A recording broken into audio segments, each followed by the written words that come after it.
今回はその守谷の剣道がどう、出来上がってきたかとか、今どういうことをやられてるか、なぜ守谷は強いのかっていうところを、一つメインとしてお話を伺いたいなと思うんですけども、最初のスタートっていうのはどういう状況でいらっしゃるんですか？そうですね、スタートは昭和、63年ですか、に全林校から転勤してきまして、その当時は恩師が守谷高校をやってまして、恩師が戻ってこないかというふうにお声をかけていただいて、守谷高校での監督がスタートというのが昭和63年でした。その当時は、すごく部活動的には活発に活動してたんですが、成績的には、県でベスト8に入るというようなレベルで、男女いたんですけども、残念ながらまだ県でベスト4に入って関東大会に出場できるというような結果は残してないというような状況でのスタートでした。先生はもう教員になられて、剣道部の顧問として、になられて、どういう目標をまずお持ちでした当時？そうですね、一番最初の全林校が明野高校っていうところでスタートしたんですけども、やはり教師になろうと思ったのは大学時代に、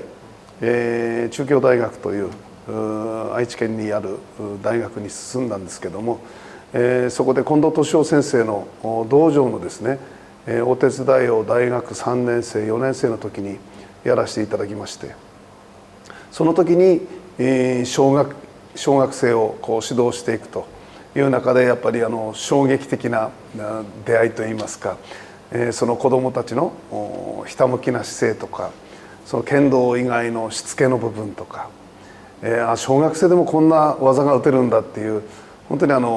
私自身が中学校から剣道を始めたもんですから、小学生のレベルの高さにびっくりして、それとともに、やはり教える喜びっていうのをその少年剣道から学んで教師になりたいなと思い、茨城に帰って、教師を目指したというようなところだと思います。最初から日本一っていう目標は？スタートの明野高校っていう学校に行った時は、なんとかその行った学校で関東大会に出してあげたいと、県でベスト4というのを目標にスタートしまして、2年で実は新人戦で県で準優勝まで、行ったんですね。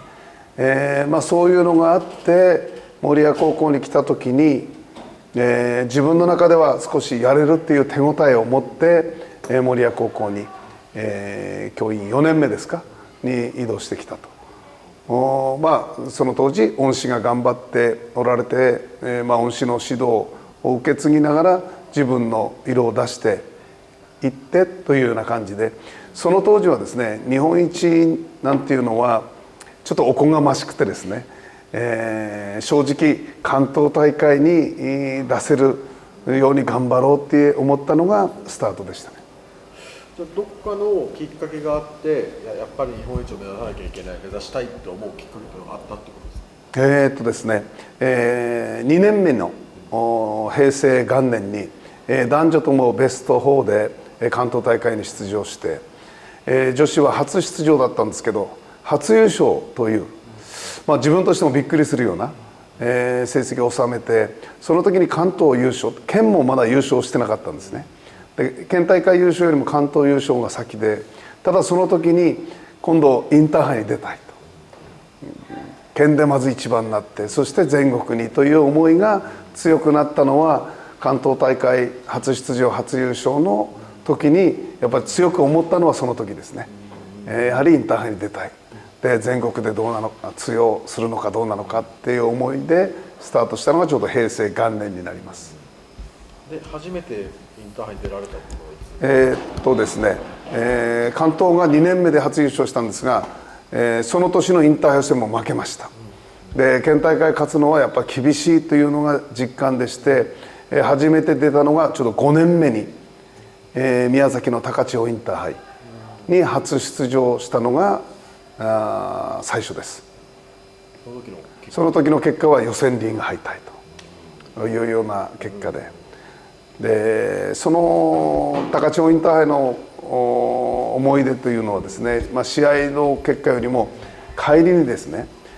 ちょっと残念だったんですが、九州自動車道で後ろから追突されまして、レンタカーがですね、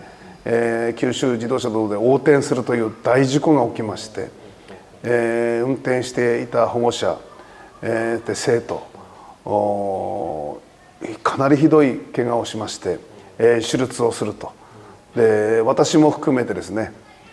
3人4人ですかはもう入院するというような、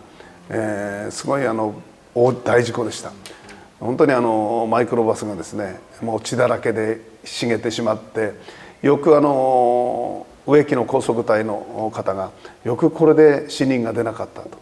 というような事故だったんですね。でやっぱり一番ひどかった生徒はバスの下敷きになりまして、移植手術も何回も繰り返してですね、3ヶ月近く入院して、その時はもう本当夢のインターハイに、出たのに、帰りですねそういう事故にあってもう天国から地獄に落とされたような気持ちで、本当にその時生徒が亡くなるようなことがあればもう教員を辞めるしかないかなとか、剣道ももうやれないかなとか、あまりいい考えは浮かばなかったというか、もう夏休みがですね非常に苦しかったと。インターハイの後ですね、私自身が帰ってこれたのが本当に8月の最後、私も3週間ぐらい入院しまして、それで帰ってこれたと。ですからそのインターハイ、夢のインターハイの後はですね本当にその学年の子どもたちが卒業するまではですね関わっている子どもたちが本当にとにかく元気になってもらいたいというのと、剣道がいつからこうやれるのかなというような、本当に正直言ってですね、全国大会初出場がもうまたですね、天国から地獄に落とされたというようなのが私のインターハイのやっぱり一番最初のスタートだったんですね。実際その日本一を、争う舞台に立ってみて、先生ご自身ができるだろうと思われていた部分と実際やってみたらあれちょっと自分の思いとは違う結果だったなっていうのがあったと思うんですけど、その辺の差というか日本一への道のりっていうのはどうですか？やはり気持ちはですね、だんだんやはりその全国大会に出て、出られたらやはり予選リーグ突破したい、次はベスト8、次は賞状ベスト4でというふうにやっぱだんだん上がっていく過程の中で、やれるっていう手応えを感じたとともに、やはり全国の舞台に立つとやはり一番になるっていうのはいかに大変かっていうのが何回もですね、やはりその当時は、こうなんていうんですかね、厳しい現実を突き詰められたというか、それでも本当に立ち向かっていくっていうような時代がもう何年も続いたかなっていうのが正直な気持ちですね。そういう中で、ベスト4に入ったと、全国でも3位入賞できたという時はやっぱり一番最初にやっぱり入賞した時はですねやっぱり嬉しかったですね。ただその時に、やっぱり3位と優勝したチームとの差はあるかなっていうようなのは実感しました。それはいつ？それはですね一番最初に3位になったのが確か、山梨のインターハイであそこ高校さんに負けた3位が最初だったかな。その後ですね岐阜のインターハイで、決勝まで行きまして、その時は大将戦まで行って、大将戦もう延長に入りまして、このままいったら代表戦だというようなところで、市内を落としまして反則2回でインターハイの決勝戦反則負けだったんですよ。初のインターハイ決勝ですね反則で大将戦負けと、だからもうなんていうんですかね、なんかこう本当に市内が落ちていくのがスローモーションに見えたというか、そんなような本当にテレビのこうワンシーンじゃないですけども、そんなような光景でなんか一瞬時間が止まったような、だからもうその時はチャンスだと思って、その時もあそこお子さんに向かっていったんですけども、結果的にそこでもやっぱり勝てなかった。その徐々に、全国大会で結果が出るようになっていってる、段階を経てですけども、はいと思うんですが、先生ご自身がやられてるご指導という面では自分のやってることっていうには自信があったと、その辺はいかがですか？そうですね。でも自分の中ではやはり全国で語れる先生はどういうふうな傾向しているのかとか、どういうアドバイスしているのかというのはものすごく勉強になりましたね。だからそういう意味ではお亡くなりになりましたけど、高千穂の吉本先生であったり、阿蘇の泉先生であったり、特に阿蘇の泉先生、あとはですね